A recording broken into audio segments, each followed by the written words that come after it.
Well, good afternoon. Welcome, everyone. My name is Steve Peterson. I'm your host of The Power is Now Commercial Real Estate Roundtable. Thank y'all for joining us this afternoon. And we're going to be talking about the areas of commercial real estate that are most affected by the pandemic. So, we're going to be talking about retail property, office property, industrial property, multifamily, hospitality, and what's kind of going on in those market sectors as we're here in November 2020, looking at a second shutdown, and we really want to give you some valuable insight as to what's really going on. And that's kind of the mission of this show, is to give you on time relevant content in the commercial real estate market that you can use to navigate through the business, whether you're an agent, a broker, a mortgage professional.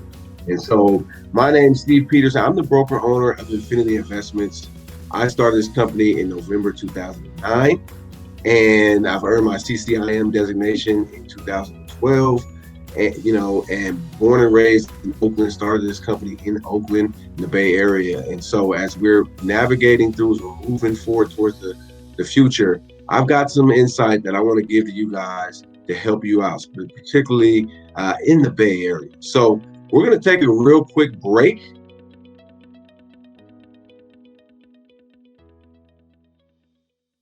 Want to keep up with the current developments happening in the world of real estate?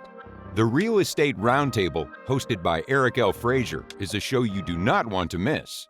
The show features a panel of VIP agents who are passionate about helping people. It is what they do best. They discuss today's hot topics, latest market updates and trends. The panel also conducts interviews with prominent figures in the industry.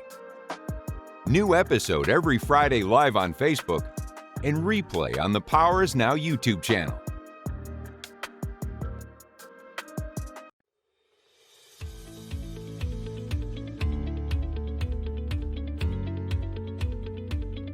Welcome, everyone.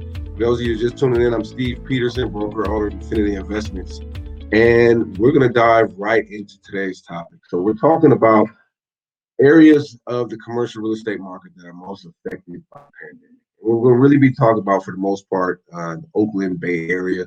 I know a lot of people chiming in might be all over, but I think we're all very similarly affected. Here in Oakland, Alameda County, our county is one of the more stringent counties in California as it relates to, COVID rules, if you will. So I think that has really affected, number one, the retail market.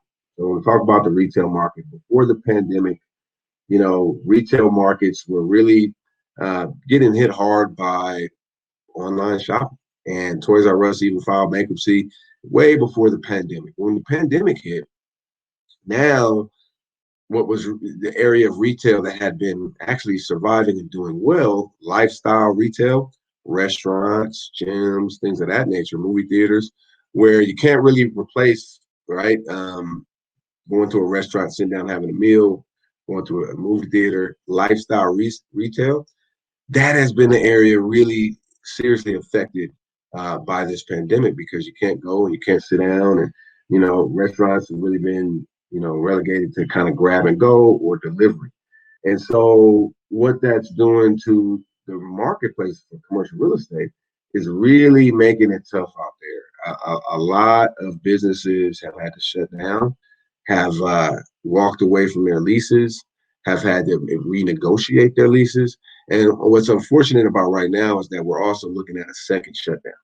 Second shutdown here, I think really across the country, but really here in the Bay Area. That hurts. A city like San Francisco, for instance, which really thrives on tourism and restaurants and kind of nightlife, is really hurting right now in that respect. And so a lot of the rents have really been affected in the retail space, but not just retail, also office. And office where the tenants are not deemed essential, or not even that. The tenants, like in the tech space, can really do everything they need to do from home.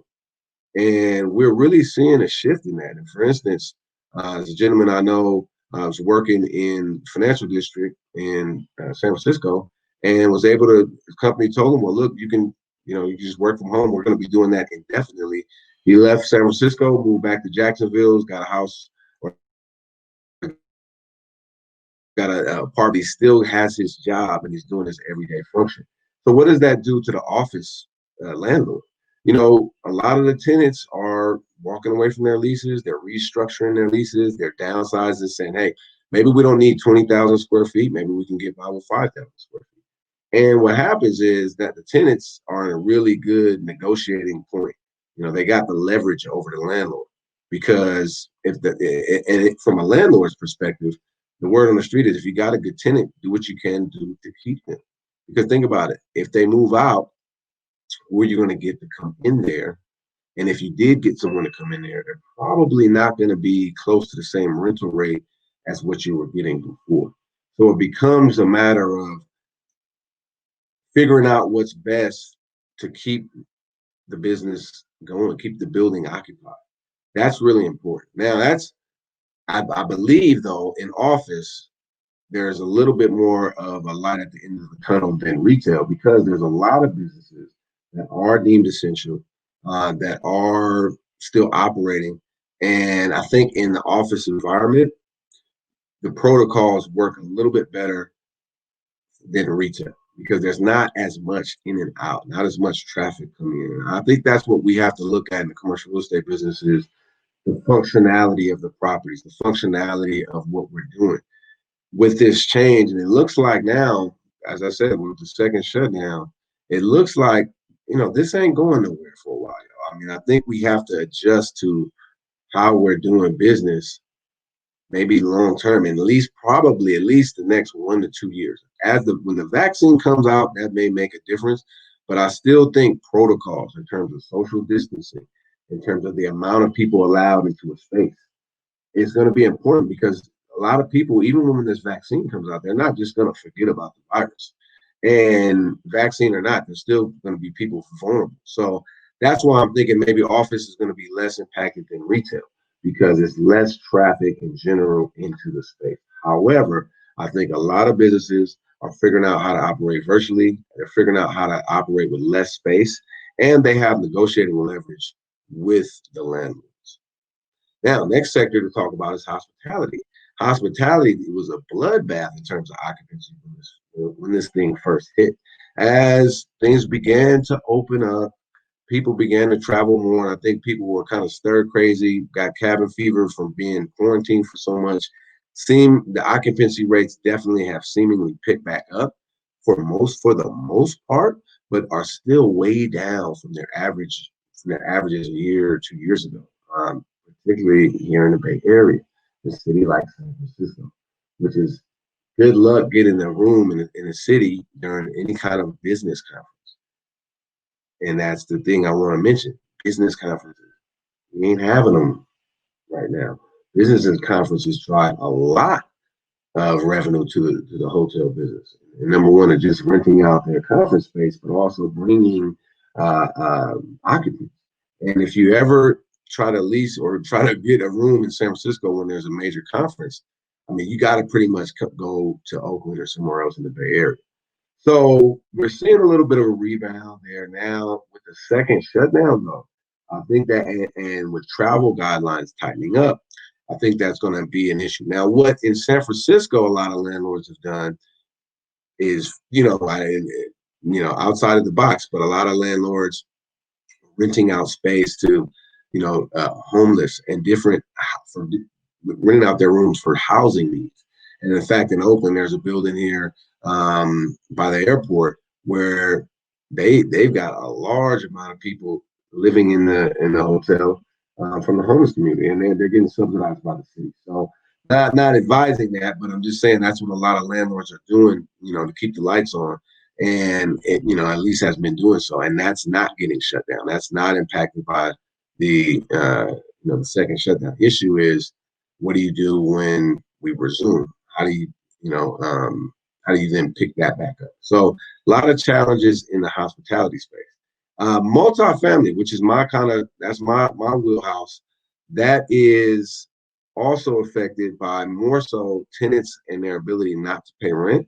And then the rental laws in the state of California, in Oakland, San Francisco, the different cities, those those buildings where people are not able to pay rent are really being affected, especially if they're trying to sell a property or refinance a property, because the financiers of the world are really concerned with the tenant's ability to pay or lack thereof, particularly in California, because you're not able to evict anyone right now for lack of payment. And there's not a foreseeable horizon for that when that's going to end. And now with the second shutdown, it's going to be very tough to get rid of tenants. Okay.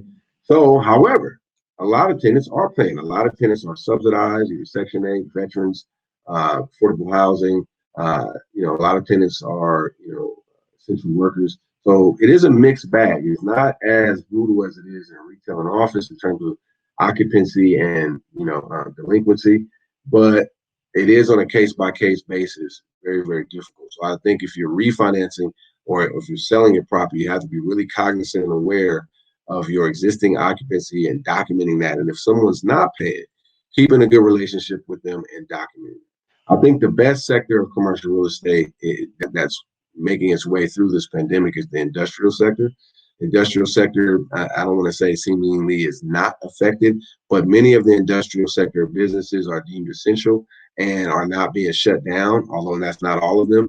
When the statewide quarantine happens, everyone is affected for sure, but it just is less affected because again, you got less in and out.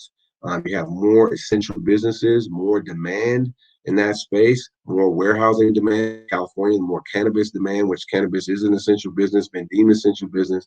So it seems like industrial market is faring the best in this environment. And I think that it's been doing really well before the pandemic.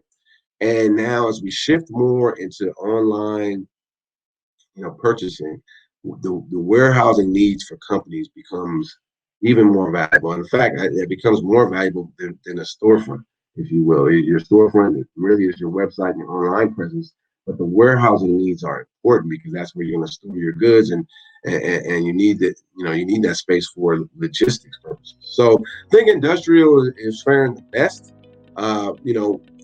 Multifamily maybe next. It's rocky out there for hospitality, office, and retail. And I think there's different levels of this, but I want to say this. There's always a silver lining. There's always a silver lining. I'm selling an office building right now where all the tenants are paying their rent, have been paying their rent the whole time, and continue to pay their rent, are deemed as essential business. I think that's the one thing. If you're looking to purchase out there, you're looking for what's essential, right? If you're looking to lease out to someone, you're looking for what's essential. And then I think you ought to be looking at, making a fair deal. In the times past, it's been a matter of just simply getting the best price you can get, and you would have a lot of choices. Now it's about making sure that if you're going to lease some space out, getting an essential business that can weather the storm, that is viable and in demand during the pandemic. And I think that's going to be very, very important as we're in it, and then as we're coming out of it. As it looks like it ain't going anywhere anytime soon. So we're going to take a real quick break.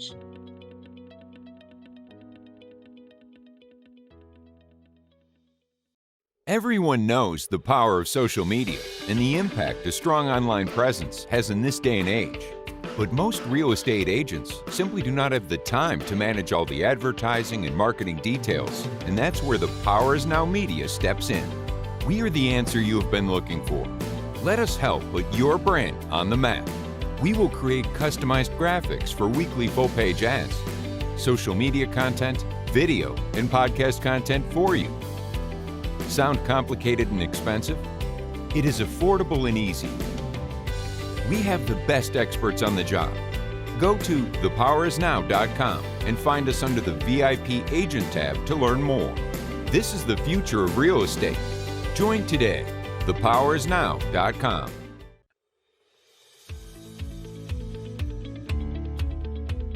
All right, and we're back. And so thank you guys for coming back. If you're just joining us, I'm Steve Peterson, broker owner of Infinity Investments.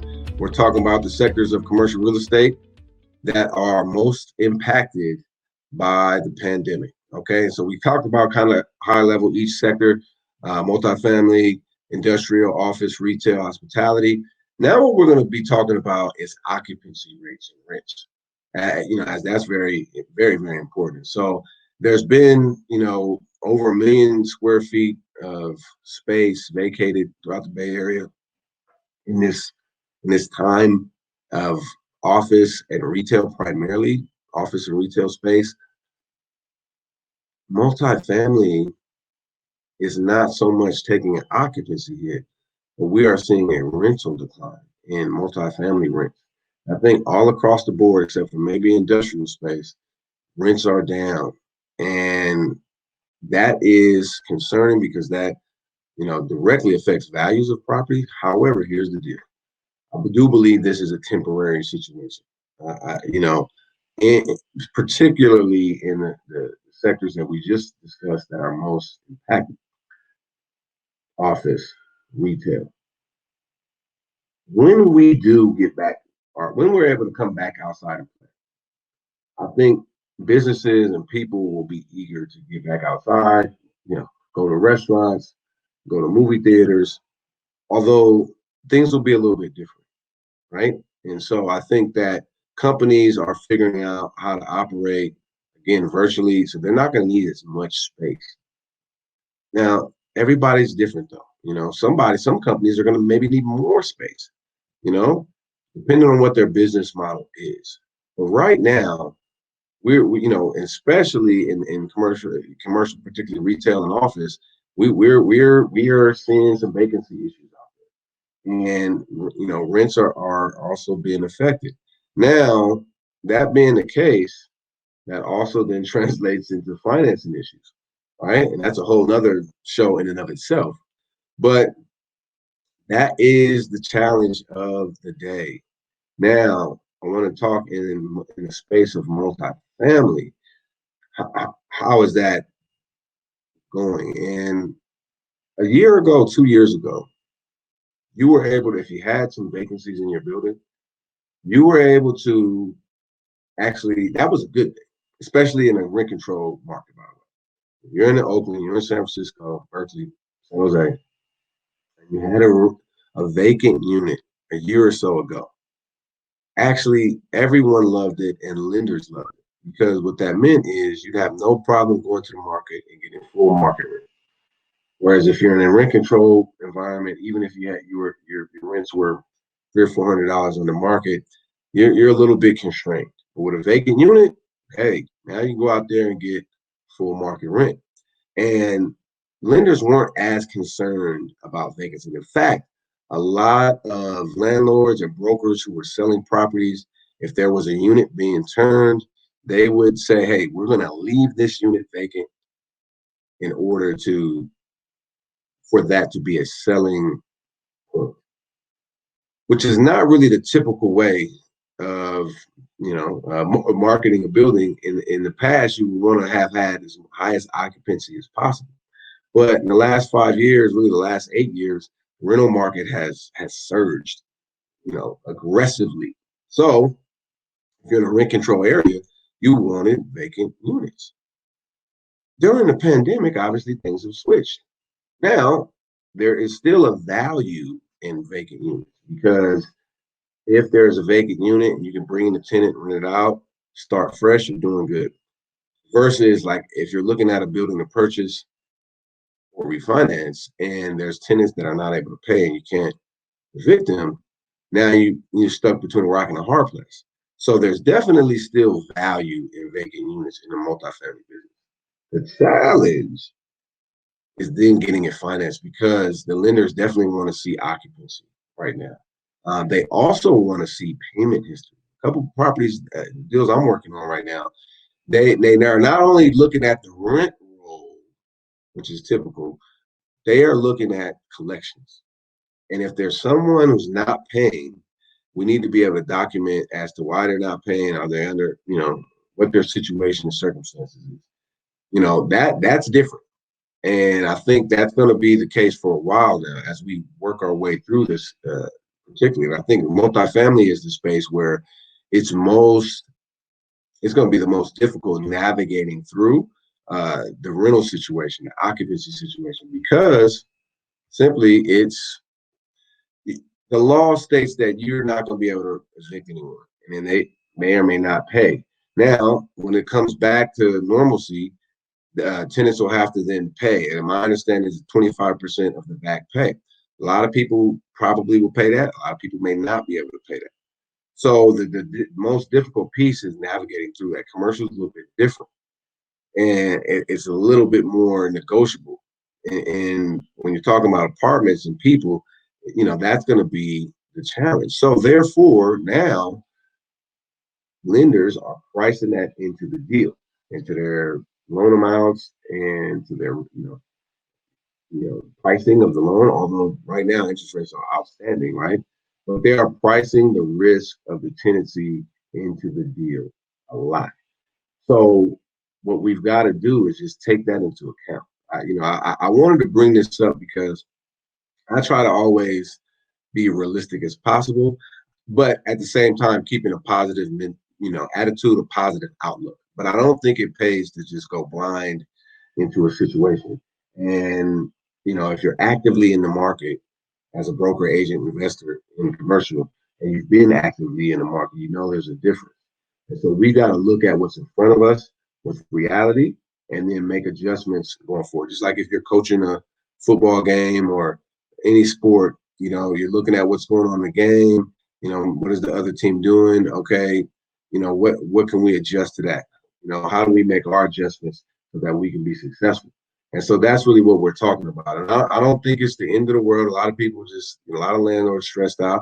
But I'll just tell you, a lot of landlords have tenants that are paying. And I think the key is, you don't know, every tenant's different, but doing your best to keep a great relationship with your tenants, no matter what kind of property type you have. I think it's key right now because everyone is affected. It's, some people might be getting, PPP money, idle loans, EDD money, and, they're taking vacations, not able to pay. That's, I understand the abuses, but it's real situations out there where people may not be able to pay. So that therefore we need to figure out how then to navigate through that. Just understand, I think, when you're looking at financing, you have to take that into account and you don't want to be overly optimistic. And then if there is people that are not paying, being able to document that and show that to the lender, as best you possibly can. And before I transition to this next piece of the show, I want to mention that when when we're facing this situation, one of the things that I've talked about for a while is the value of subsidized tenants. Now, I do a lot of transactions with apartment buildings in the hood. In the business, they'll call C and D neighborhoods, right? Lower to moderate income neighborhoods. I've been saying for the value of Section 8 tenants, the value of VASH tenants, those are veteran tenants where they're subsidized, can't be overlooked right now because those buildings that have a good amount of Section 8 and VASH tenants are really outperforming, and now lenders love those types of properties. In fact, brokers are masters of marketing. Brokers are now marketing buildings that have a lot of Section 8 or VASH tenants as federally guaranteed rents. That's the buzzword in the apartment building business. This building has federally guaranteed rents. And what that is essentially Section 8 or VASH. In East Oakland, for instance, over the last 3 to 4 years, a lot of landlords have turned away Section 8 tenants, because they were able to get a lot of other tenants from here and there. And, I just selling buildings and talking to different landlords, I always kind of advocate, well, Section 8, you screen them right, you can get some great people and then you get rents coming in like clockwork. And I know a lot of landlords who did that and they're really doing well right now. A lot of landlords who just didn't, had 1 or 2 bad experiences and didn't want to deal with Section 8 tenants. And, probably wishing they had a few of them in there now. You know what I mean? Now, every tenant, whether they're market rate, Section 8, VASH, whatever, you got to screen them. And I think that you're having good management in place to screen tenants to make sure that they're going to be a quality tenant. That's going to be important regardless of whether it's apartments, you know, office building, retail center, whatever. You got to still do that. But I think right now, I just wanted to say it ain't bad having Section 8 tenants, badge tenants, that's the veteran. And in fact, in a city like Oakland or San Francisco, they're paying more. They are paying more. The badge is paying, I think, 130% of market rents. So I think 130% of market rents. So if you're looking at, if you got a vacancy and you need some tenants, you might want to consider Section 8. You might want to consider badge. So we're going to take another quick break.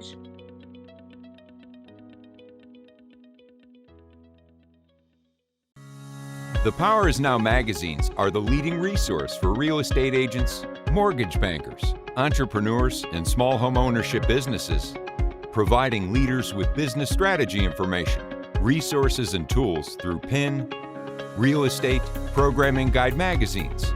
Stay up to the minute with real estate news and information from industry experts. Subscription is free. Sign up today. thepowerisnow.com. thepowerisnow.com.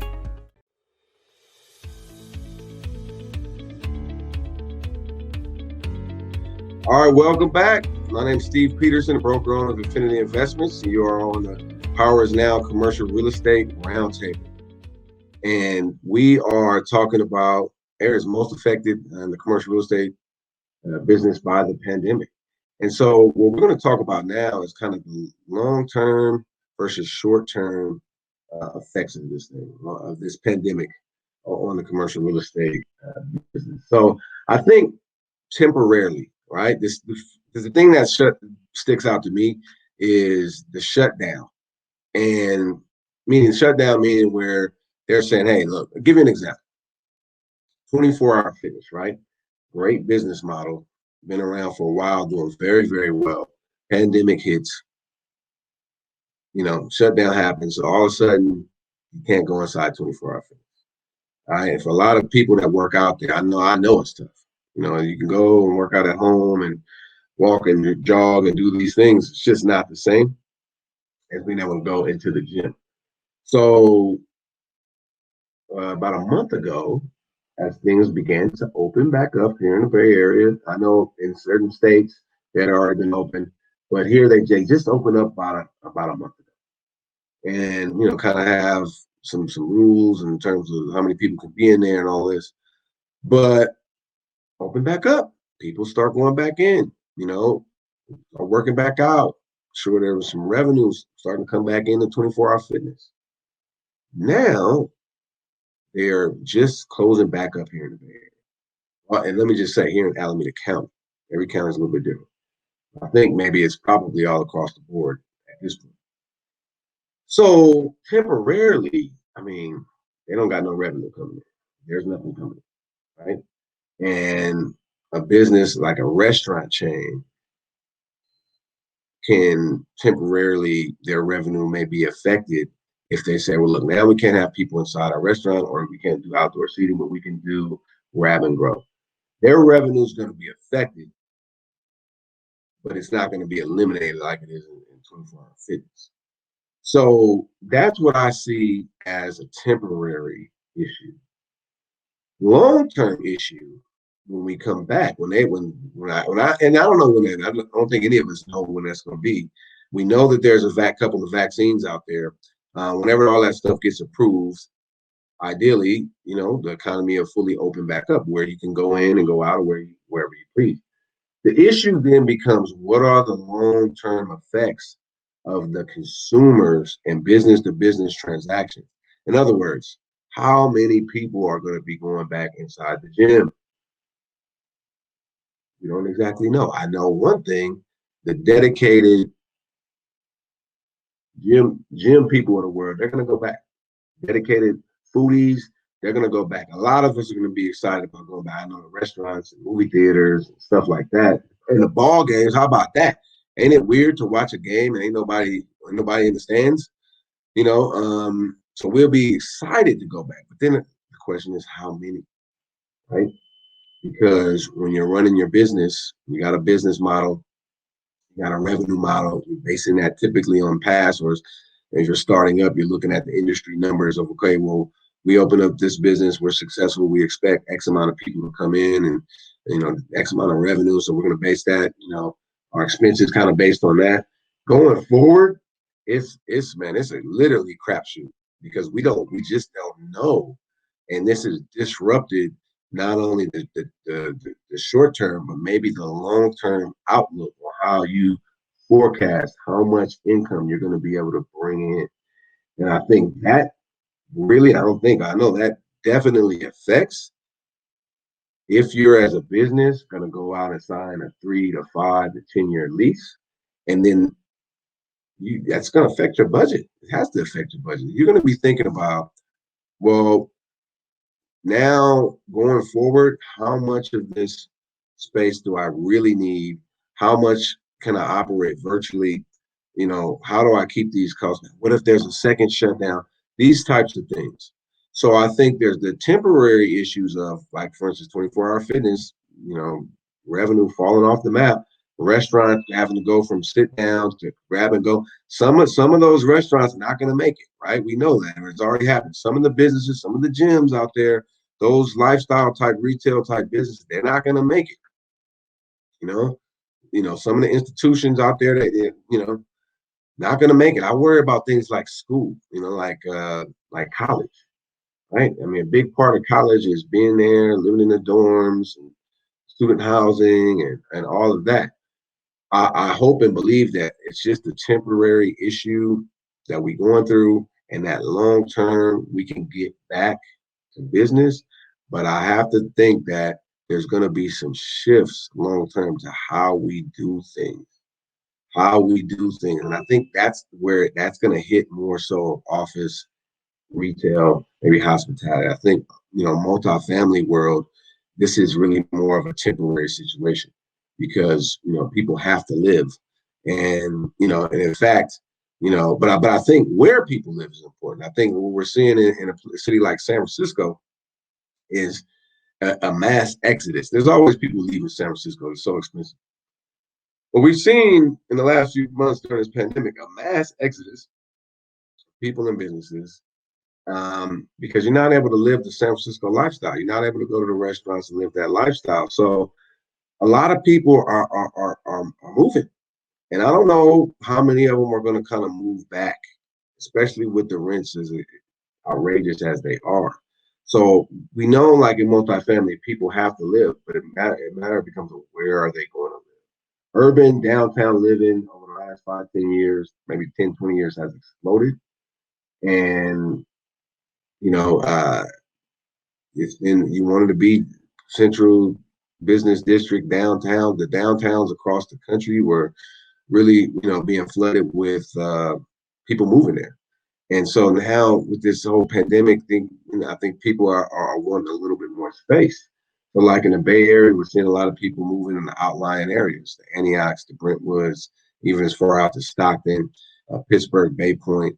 Those are some of the hot spots where people are moving to, and they're still close, well, somewhat close to the interior Bay Area. So I think we got to balance what's going on in the short term with what is the long term vision. I do think, though, that with optimism that, when we can get back to action, I do think there will be pent up demand and things like, the lifestyle, going to games, going to the gym, going to the restaurants.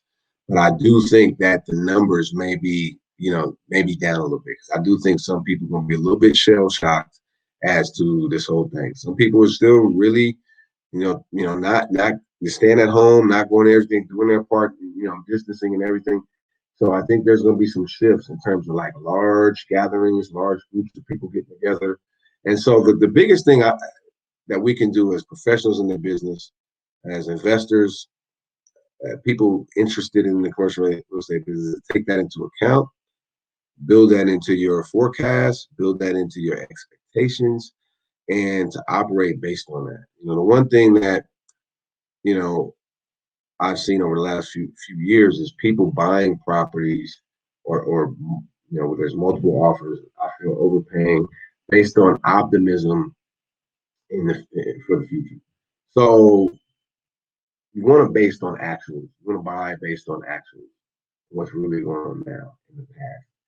And you have your projection, you have your forecast for the future. That's your value add, but you don't buy based on that. And that's got to be something as we go forward that we have to be looking at. I don't think, there's going to be a major crash. I think there may be a shifting, a settling down for sure, readjustment. A lot of people have had to qualify for these loans over the last few years and put a lot of money into these properties. They're not going to be walking away like they were in '08 and '09. They're going to be fighting for these properties. That's what I absolutely see. But I think that we just got to look and be prepared for the long-term shift and change. There's definitely a temporary issue. We just got to weather the storm. And if you're in a business where this second shutdown is hitting you hard as an entrepreneur or as a landlord, you got to figure out how to fight your way through, get back to the other side of it, and then readjust your plan going forward. And I think for us brokers out there, brokers and agents who are working the market, I think we've got to be more solutions oriented. We've got to look for problems that are out there. And there's a lot of them, and figure out solutions. And that's a way that we can generate revenue. I think it's harder. I think it's just going to be harder than it's been. I mean, that's just part of life right now. So that's why I wanted to talk about this. I wanted to put some fuel on the fire to y'all to look. It's time for us to sharpen our axe. It's time for us to step up our game. And I'm going to wrap up talking about guidance moving forward. Guidance moving forward, navigating through this pandemic. And I think number one is we need to have multiple options when we're looking at financing. Okay, multiple options. Meaning that, and I know the lenders in the world, they don't want to hear this, but the reality is you got to do what you got to do. And having your lead dog in the race, if you will, as a lender that you're working with, and maybe with someone that's saying, hey, look, if they don't get this done, what can you do? And the reason for that is that lenders mid-deal, now I've seen this in the last 3 or 4 months more than I have in a long time, are switching terms, lowering loan to values, being a lot more conservative. Every lender is different, by the way. The big banks are going to be a lot more conservative than lenders who are not necessarily banks, and they're just lenders. Mortgage bankers, the big houses are going to be a lot more conservative. So you might want to look at direct lenders, mortgage bankers, and you want to keep a couple options. You want to consider creative financing, kind of the old school stuff. Seller carries second mortgages, wraparound mortgages, master lease, option to buys, mezzanine preferred equity deals, structured finance. Figure out ways to finance your deal and consider that up front. Don't get shell shocked when an appraisal doesn't come back and you're just maybe $100 grand or two below the deal. Prepare for it. Whatever side you represent, you want to maybe go in with the look. You may have some challenges with this. Let's have a battle plan up front, not necessarily at the back end of it. You want to, because when it hits, and I think you're going to see some turmoil, you just want to have multiple options. You want to have a game plan, and you want to have some creativity. I think that is really, really important as we wrap up here, is just stay a positive problem solver. And look, man, there's people still getting deals done. There's still loans getting closed. Here's the silver lining in the whole thing. If you can close a deal, the interest rates are great. And you can lock them in for long term. I mean, you can really do well for yourself and for your clients. And we just have to navigate through it. That's it. You just got to navigate through it. I don't, things are different in like the residential business. You'll see people selling homes right now. Homes are selling like hotcakes in the Bay Area. Interest rates are like two and a quarter. I know somebody that got like 2.25% interest rate on buying a home. That's crazy low. So our business is different though, and if we're gonna be successful, I think we gotta, face the brutal truth that's in front of us. Figure out keep a positive mentality so that we can figure out solution to this, always a solution. I started my company in the Great Recession. It looked bad, let me just tell you. But the silver lining was, hey, prices were so low that it made a lot of sense to buy. And so when I was able to get that message to a lot of buyers, we came up and got rolling as a company. So look for that silver lining. It's out there. Stay optimistic, no matter what the challenge is. There'll be some challenges. And also what I would say is this: look to lift somebody else up. Look to bring somebody else up with, if that's a client, a colleague, somebody else in the business. There's all kind of content out there. Follow this show. Next month's show, we're going to get into lending. We're going to have a couple commercial lenders on.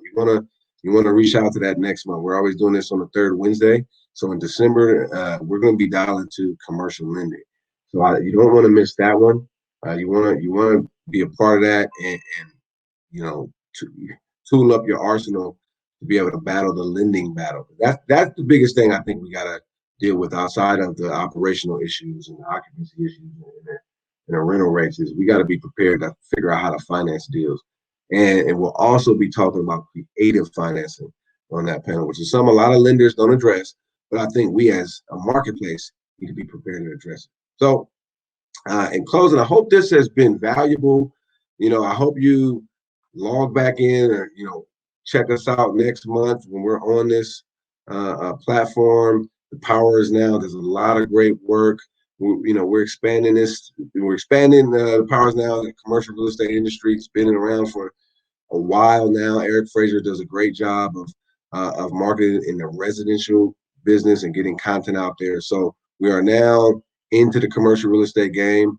I really appreciate you guys. If there is any questions, let me know. You can chat in your questions, and let's stay engaged. Let's stay tapped in. Let's stay on the firing lines. The biggest thing I want to say to y'all is don't back down. Don't back down. This ain't the time for that. We need more leaders out here in this marketplace. We need, as we're looking at this second shutdown in the Bay Area, we need more people to step up. And you, in a way, you can do it from home. You can do it from wherever you are. We need folks to step up, and you don't have. If that means being quarantined and doing more Zoom meetings, or doing some content yourself, or dealing with things that you wouldn't typically deal with that aren't your job description, if you will. We need that as a marketplace. I think we're going to come out of this fine. We're going to come out of this better. But we got to keep an open mind, positive attitude, and look for the problems to solve. So with that being said, I want to wish everybody a blessed rest of your week. Have a great Thanksgiving. Hopefully you spend some time with family. If you're quarantining, spend some time with family and heart. Get some good turkey in, and let's finish this year strong. I thank everyone for joining us. Y'all have a fantastic day. And we'll see you next month on the Powers Now Commercial Real Estate Roundtable.